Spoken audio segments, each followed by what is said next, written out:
Bienvenidos a Conciencia Vial, bienvenidos a la pantalla de Canal 5, hoy en un programa en donde vamos a salir del estudio y vamos a ir a hablar de educación. Nos vamos a encontrar con Robert Silva porque la seguridad vial y de la educación tienen mucho que ver para un futuro más seguro para todos. ¿Quieren ver el programa? 30 minutos para compartir junto a nosotros y, como siempre les decimos, hacer juntos Conciencia Vial.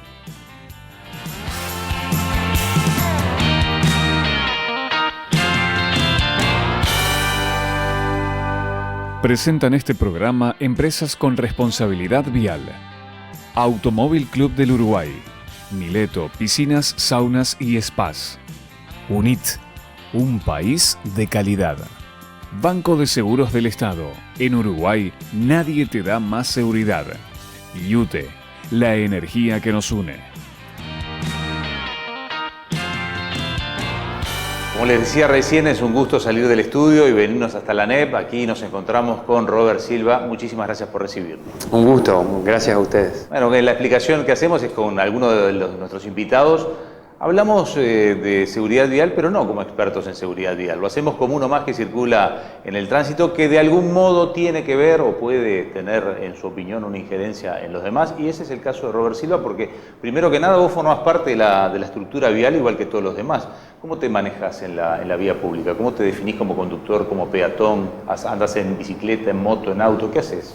No, peatón, y tengo un vehículo del cual habitualmente los fines de semana, sobre todo porque durante la semana me traslado con el vehículo que tengo acá, claro, en la ANEP. No, soy muy prudente, respetuoso y cuidadoso de las normas.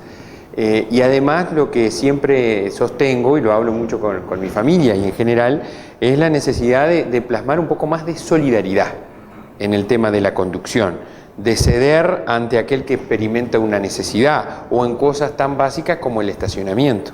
¿Cuántas veces vamos a estacionar y vemos que el que estacionó poco le importó arrimarse lo mayor posible al que está de un lado y del otro para dejar espacio a otro que seguramente busca estacionar? Entonces creo que eso también es necesario abordarlo. Nosotros somos de una generación, y me incluyo a tu edad porque somos parejos de edad, sí, en la que en realidad el concepto de seguridad vial no existía y tampoco eso de la solidaridad en la calle. Era todo bocinazo, yo paso primero. Sí. De todos modos todavía cuesta, ¿no? Cuando uno ve un embudo en una calle que hay que hacer el famoso 1 a 1, ¿te ha pasado de que por dejar pasar te toca bocina? Sí, tal cual. O a veces te sorprende, siempre agradezco, porque a veces te dejan pasar y creo que también eso es otra cosa que tenemos que desarrollar más, ¿no? El agradecimiento, es decir, cuando alguien tiene un gesto, agradecerle. Lo mismo cuando vas en carretera, que algún camión o un ómnibus te hace la señal correspondiente para que puedas adelantar. Creo que está bueno darnos el tiempo de aprenderle la baliza, agradecérselo, porque puede no hacerlo y te dificulta mucho más, o puede hacerlo y te facilita lo que estás. ¿A qué edad sacaste la libreta y dónde? La saqué aquí en Montevideo, ya avanzado. Sabía manejar en Tacuarembó. Aprendí a manejar con mi padre. ¿Era más fácil en Tacuarembó sacar? Era más fácil en Tacuarembó, tal cual. En Tacuarembó nos daban un permiso. ¿En qué año sacaste la libreta? No, lo saqué ya acá en Montevideo en el 90 y pico, 96, 97, demoré. Porque en Tacuarembó primero aprendí a manejar con la dirección a la derecha, porque tenía el auto de mi padre, de mi abuelo, que era un Forá. Que mi abuelo, después que dejó, era panadero, después que se jubiló y con unos ahorros compró un Forá, y tenía ese Forá y falleció y quedó en mi casa y lo usábamos para ir, estamos hablando del 80 y pico, ¿no? Con un Forá del 40. Y aprendí a manejar ahí. Ese sí que era duro, la palanca de cambio, y tenía 3 cambios, ¿no? La palanca en el piso y 3 cambios. Y después mi padre tuvo una Brasilia, que ahí terminé con un poco el aprendizaje, y después igual acá para sacar libreta fue con un amigo que con el auto que teníamos me ayudó y bueno, di el examen. ¿No hiciste academia entonces? Hice al principio academia, pero después el examen lo di con un amigo. ¿Cómo trasladás a tu familia, a los más chicos de tus hijos, el tema de la seguridad vial? Que se cuiden, que sean respetuosos, que hay que prevenir mucho. Yo siempre digo que no solo por lo que uno hace, sino por lo que otros hacen. Que tantas veces, la inconducta de otra persona tiene una consecuencia sobre tu accionar. Lo vemos en los siniestros muchas veces a nivel de carretera, ¿no? En un adelantamiento no oportuno, no respetar las indicaciones que existen. Entonces con mis hijos, mi hijo es el que maneja, conversamos mucho eso, y también mi señora, que nunca tuvo auto en su vida y que yo le insistí mucho que sacara la libreta y que aprendiera a conducir. Y bueno, y hoy los tres tenemos estilos diferentes y a veces es un problema, porque vamos manejando uno y tenés directores técnicos al lado. Claro. ¿Le enseñaste vos a tu hijo? No, es difícil enseñarle al hijo. A mi hijo, las bases, fue así. Él fue a una academia y cuando salió de la academia yo le dije, pero tú necesitas más. Entonces tenía la libreta y con la libreta salimos y con la madre también le dimos ese broche de oro, digamos. Casi al borde de un ataque de nervios. Sí, tal cual. Tal cual. Unas situaciones donde necesitaba mayor aprestamiento, por decirlo de alguna manera. ¿Cómo se puede trasladar todo esto? Ya vamos a hablar en el segundo bloque un poco más de lo que se podría trasladar formalmente por lo que es tu cargo en la educación, pero ¿cómo se puede trasladar esto a entornos de la escuela? Porque, viste, el ómnibus, las camionetas, eso está un poco regulado, pero los peatones, enseñarles que cruzan en las esquinas, los niños que tengan entorno seguro, ¿están pensando en algo de eso? Yo creo que es un tema a avanzar en diálogo, ya sea con la propia unidad con competencia nacional o con los gobiernos departamentales. Recuerdo en la escuela número 8 de Tacuarembó, a la cual iba, que en aquel 70 y pico, ¿no? Yo, tercero, cuarto, 79, 80, teníamos con las maestras que iban los llamados inspectores de tránsito y nos enseñaban con semáforo. En Tacuarembó no había semáforo. No había semáforo por las dudas. Pero igual sabíamos que el rojo era que no podías, el amarillo precaución, el verde que te habilitaba, el uso de las cebras, la preferencia, en fin, peatonal, todas esas cosas que lo hacíamos con las maestras que iban con inspectores de tránsito. Y después creo que comenzaron procesos que nosotros estamos continuando en diálogo con los gobiernos departamentales, la colocación de barreras en el ingreso y salida de los espacios escolares, que también eso ayuda, la colocación a veces de semáforos o de cebras o de las llamadas lomadas, ¿no? Para disminuir la velocidad frente al pasaje cuando existe un centro educativo. Todas esas son cosas que se han ido avanzando y que en particular seguimos en eso. Nosotros también con el Ministerio de Transporte y Obras Públicas tenemos muchas escuelas que están ubicadas sobre carreteras nacionales. Entonces, desarrollar alguna estrategia en el sentido de los carteles, mejorar la cartelería de precaución, y en algún caso se han instalado, y ustedes lo han visto y hemos conversado este tema, los radares. Ahí el otro día lo vi que se concretaron finalmente en la ruta 3, entre la 1 y la ciudad de San José, que tenemos varios centros educativos que ahora se hicieron dobles vías, y que eso a veces invita a aumentar la velocidad, tiene los radares en los centros educativos. Claro, sí, San Luis es otro rumbo a Punta del Este. Es cierto, tenemos en la escuela y tenemos en el liceo. Frente a la ANCAP ahí en la escuela y en el liceo también pusimos radares, puso la autoridad correspondiente, que es el ministerio, pero se puso cartelería. Y allí fue en acuerdo con UNACEP, porque la que le marcó los puntos clave fue UNACEP, pero... Y eso, mucho diálogo con UNACEP, mucho diálogo con el ministerio, es decir, para focalizar esos puntos. Quien tiene competencia, es decir, bueno, va acá, pero sabiendo que hay una necesidad, y que además reclamo, San Luis tenía mucho reclamo, La decisión de poner los radares y la cartelería nueva que se puso es una muy buena decisión, porque ahí tenemos un liceo de tiempo completo, tenemos una escuela con todos los niveles y tenemos UTU también por la noche en el mismo liceo, así que es una buena decisión. No te pongo en el compromiso de experto, pero sí de ciudadano. Muchos de los niños que concurren a las escuelas llegan en moto con la mamá y lamentablemente incumpliendo la norma totalmente, niños que no deberían ir en moto, o a veces casi que la familia entera una moto. ¿Se puede hacer algo en ese aspecto? ¿Le pueden encontrar la vuelta? Como ciudadano te lo pregunto, ¿qué se te ocurre? También hay un estado de necesidad que nosotros tenemos que hacer mediar las dos cosas. A mí me lo han planteado a veces de las escuelas, la situación de una madre con 3 hijos que tiene que llevar los 3. Entonces lo que hay que hacer muchas veces es procurar la colaboración, como se ha encontrado, de otras entidades, hacer una actividad con coparticipación. Es decir, la educación tiene determinadas competencias, La principal es la de alfabetización, brindar el servicio educativo. Tenemos actividades complementarias de diversa naturaleza, los equipos multidisciplinarios por salud mental y otros acompañamientos, los equipos de salud, el servicio de alimentación con más de 204.000 comensales. Tenemos una gama de cosas. Entonces, a veces, con razón, quiero decirlo, los docentes te dicen, pero ¿hasta cuándo nos vamos a seguir nosotros asumiendo responsabilidades que no son propias del sistema educativo? Sí son colaterales y sí creo que tenemos que entablar trabajo en redes o estrategias de alianza que permitan, por ejemplo, cuando hay situaciones de transporte, bueno, atender el transporte. Quizás no solo la ANEP o quizás a través de, como lo hacemos con muchos gobiernos departamentales. Yo creo que en eso, o con los mismos padres. Hay muchos padres que a veces colaboran, tenemos ejemplos en nuestros 2.790 centros, tenemos muchos ejemplos de ese tipo. Bien, momento de hacer una pausa. Les propongo volver y hablar un poquito más de lo que es la educación y la seguridad vial. Se viene y están ya en proceso con la transformación educativa. Quiero preguntarte si dentro de ese proceso, que es continuo, también va a estar la seguridad vial. Perfecto. Así que una brevísima pausa y ya volvemos con más conciencia vial.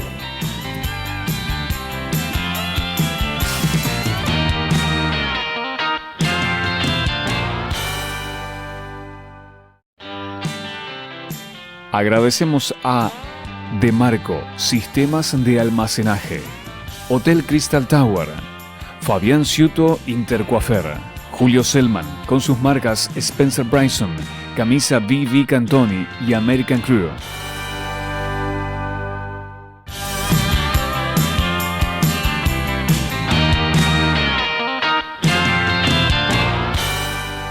Continuamos con el tramo final del programa de hoy, vamos a hablar de la transformación educativa. Nosotros somos un programa de seguridad vial y la pregunta va a tener que ver, pero amerita que hagamos un breve contexto y preguntarte por esta transformación educativa, que no es una reforma puntual, sino que es algo que va a continuar en el tiempo, que se van agregando elementos, por lo cual en lo dinámico queremos preguntarte después por seguridad vial. En síntesis, hagamos la aclaración de qué es la transformación educativa que están planteando.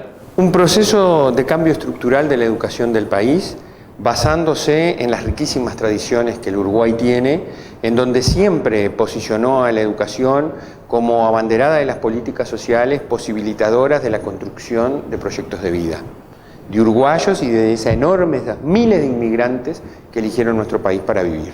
Fue siempre la educación algo articulador, algo conciliador, generador de identidad nacional. En los últimos tiempos, ante la realidad cambiante, una sociedad con otras perspectivas y con otros desafíos, la educación uruguaya fue quedando en el tiempo. Y nosotros, propio de nuestra idiosincrasia y de la particularidad o naturaleza de un cambio que genera temor o incertidumbre en el proceso, fuimos viendo cómo nuestra educación, ejemplo en muchas de las áreas, fue cediendo a situaciones o resultados complejos. En la culminación de los ciclos, solo 4 de cada 10 culmina la educación obligatoria, en la inequidad interna, entre los que más tienen egresa más del 80%, los que menos tienen nos llegamos al 20% de culminación de esa educación, el abandono, a los 19 años el 42% de los jóvenes ya no estudia, ya no está en el sistema educativo. Entonces esas son cosas que nos golpean, nos cachetean y nos dicen, bueno señores, tomemos nuestra rica tradición, tomemos muchas cosas de las que venimos discutiendo hace tiempo y pongamos el cambio en acción.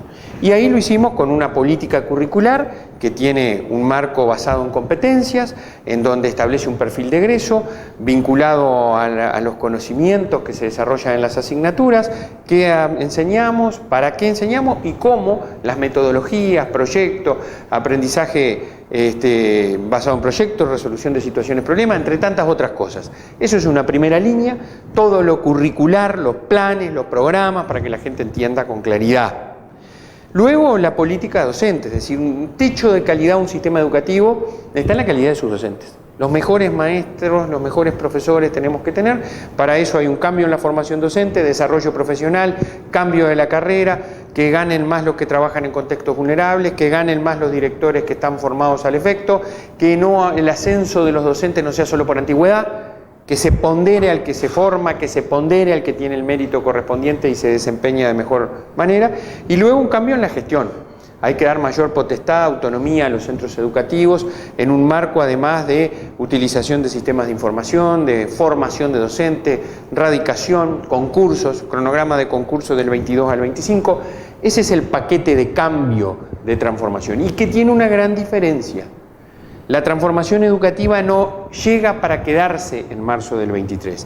Ya se están haciendo una cantidad de cosas como los centros de tiempo completo, los liceos, las escuelas técnicas María Spínola, en contextos de alta vulnerabilidad. Está demostrado que es una política que mejora los aprendizajes, que evita que los chiquilines se nos caigan, que es donde tenemos los mayores problemas.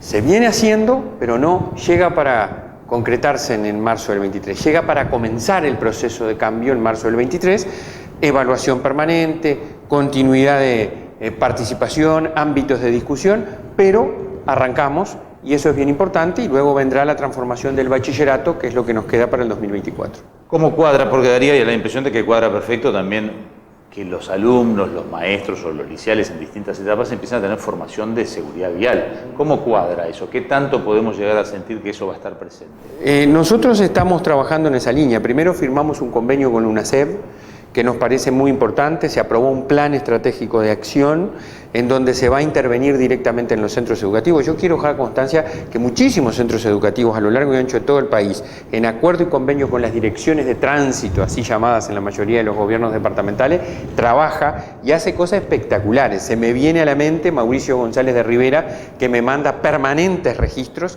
de todo lo que hacen con las escuelas públicas y los liceos y la SUTU. A eso creo que hay que sistematizarlo, aprovechar esos aprendizajes y sumar un esfuerzo nacional en el marco de la autoridad con competencia nacional, que es la UNACEF, y en ese sentido hemos establecido ese plan, ¿verdad?, con intervenciones en los centros educativos, con formación de docentes, con establecimientos de hojas de ruta para trabajar en diálogo con esas oficinas departamentales. Y creo que tiene que estar en la próxima transformación curricular que estamos implementando en el espacio de desarrollo personal. Hay un espacio de desarrollo personal que tiene que dar distintas herramientas a los estudiantes para su mejor inserción social. Desde los aprendizajes propiamente dichos, aquellos aprendizajes fundamentales, el aprender a leer, el aprender a escribir, el saber razonar, el desarrollar el pensamiento científico, todas esas cuestiones que están en los aprendizajes fundamentales, unido al espacio tecnológico y unido al espacio de desarrollo personal. Y en el desarrollo personal, además de la seguridad vial, tiene que estar, por ejemplo, la economía doméstica, todas esas cosas que son herramientas que le permiten a los estudiantes desarrollar de mejor forma su proyecto. Bien, vi que presentaron un trabajo que tiene que ver con el inglés, libros de inglés, pero hecho por docentes uruguayos. Sí. ¿Eso puede replicarse también en el tema seguridad vial? ¿Se puede llegar a generar una bibliografía propia? Y sería una buena idea y creo que algo de eso se está avanzando. La UNACEF tiene materiales, porque de hecho y se han distribuido en los centros materiales, pero quizás nosotros podamos pensar en generar algo, por ejemplo, se me ocurre, yo lo había hablado con los directores de UNACEF y no sé qué grado de avance. Nosotros tenemos una biblioteca digital con Ceibal. Poner esos materiales en la propia biblioteca digital, que reitero, no te digo, a lo mejor ya están, porque lo habíamos hablado. La biblioteca digital proporciona, más allá de los libros de texto, también literatura recreativa, según los niveles que puedan estar, y esta puede ser una buena idea. Incluso quizás avanzar y a lo que tiene UNACEF, darle una mirada pedagógica desde la propia ANEP, instrumentarlos. Nosotros además, una cosa que es bien importante, nuestros libros de inglés que presentamos están hechos a través de el diseño universal de aprendizajes, lo que permite que todas aquellas personas en situación de discapacidad puedan acceder a los mismos. Para entendernos, sordo, con problemas de visión, pueden efectivamente acceder a lo mismo, lo cual es muy importante porque permite hacer efectivo aquello de la educación inclusiva, la educación como derecho humano fundamental, que en definitiva es para todos, independientemente de la situación que cada uno esté. Estos proyectos, porque tú tenés más experiencia, porque ya venías de antes en el tema de educación, estos proyectos de generar conciencia en la gente, en este espacio distinto, en donde es la formación de la persona, que obviamente ya mencionaste, no estaba solo seguridad vial, sino también lo que significaba a cada uno de los estudiantes. ¿Qué demora tiene? ¿Cuánto es un proceso de cambiar conductas en una sociedad?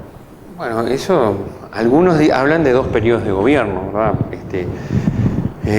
Yo creo que hay que tener, para mí lo fundamental es establecer cuál es el objetivo de la acción, planificarlo, establecer metas, a partir incluso desde el inicio con una evaluación de impacto ya diseñada. Diseño de la política junto con la evaluación de impacto, que me permite ir analizando, evaluando, generando evidencia y replanificando en función de los objetivos cumplidos y de los logros que vaya desarrollando. Claramente sí hay una constatación, un periodo de gobierno no da. Por eso el diseño de seguridad vial eran 10 años. Se plantearon en 10 años y ningún país lo logró. Por lo cual estuvimos incluidos en la generación. O sea que hay una cierta coincidencia con eso de los dos periodos. Entre los 10 años, entonces es un... Sí, sí. Yo creo que si nosotros lográramos continuar políticas, en el caso de lo educativo estoy hablando, que trascienda un periodo de gobierno, es decir, si el próximo gobierno que llegara, sin perjuicio de su impronta, tomara todos los avances que hemos desarrollado, como lo hicimos nosotros en algunas áreas, y tengo ejemplo, uno voy a poner, el que en los generadores de relato le gustó pronosticar de que íbamos a destruir, que era el llamado Plan Ceibal, ahora Ceibal. Llegamos nosotros y aparentemente se venía el recorte en Ceibal, demostramos todo lo contrario. Seguimos una política pública, que a su vez el Ceibal tomó de la conectividad del gobierno anterior de Jorge Valle, que fue base para el Ceibal. Nosotros tomamos el plan Ceibal, lo desarrollamos en el Ceibal como agencia innovadora. Te pongo un ejemplo, la protección de las trayectorias educativas, política desarrollada en el gobierno anterior, que la continuamos y la profundizamos, como otras, los libros de texto, en fin, una cantidad de cosas, para educación primaria, el de matemática y el de lengua, que los continuamos y están, hay muchas cosas. Tomamos base en el marco curricular anterior, nos proyectamos con el marco curricular actual, vamos por una educación por competencia, nos animamos a decirlo y en eso estamos. Ojalá que los que vengan hagan lo mismo. En 10 años yo creo que tú podés tener un avance que te permita reprogramar y redireccionar afianzando lo que corresponda. En 5 años es muy poco. Yo creo que nuestra gran aspiración es iniciar este proceso, dejar las bases sentadas para que los que vengan continúen en la mejoría y desarrollo. Gracias por hoy, un gusto. La verdad que un gusto. Muchas gracias por la oportunidad.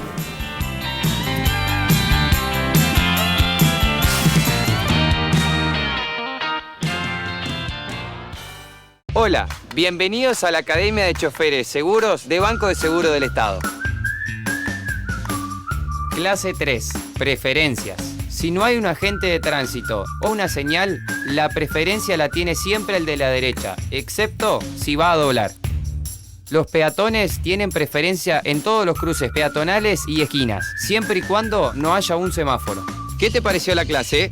Si tenés alguna duda, dejala en los comentarios que te respondemos. Manejar bien es el mejor camino para prevenir siniestros. Nos vemos. Llegamos al final del programa de hoy. Esperemos que les haya gustado y que hayan estado con nosotros generando juntos conciencia vial. Como les decimos siempre, la seguridad en el tránsito es responsabilidad de todos, que más allá de una frase realmente tiene significado para todos nosotros. Nos reencontramos en 7 días aquí en la pantalla de Canal 5. Presentaron este programa Empresas con Responsabilidad Vial. Automóvil Club del Uruguay. Mileto, piscinas, saunas y spas. UNIT, un país de calidad. Banco de Seguros del Estado. En Uruguay, nadie te da más seguridad. YUTE, la energía que nos une.